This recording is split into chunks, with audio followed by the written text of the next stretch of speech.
अलैकुम प्यारे हुजूर। वालेकुम सलाम। मेरा सवाल ये है कि हम खुदा ताला से कैसे ताल्लुक पैदा कर सकते हैं?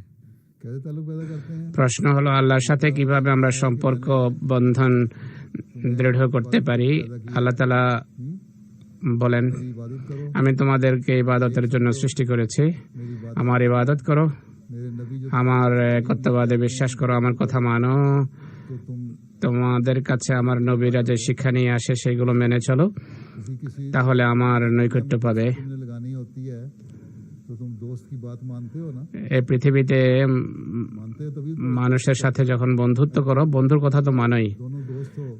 এই কারণেই সে বন্ধুত্ব করে। माने और तुम যদি फिर दोस्ती তোমার বন্ধু তোমার কথা না মানে, তুমি তার কথা যদি না মানো, তাহলে বন্ধুত্ব তো থাকবে না, তাই না?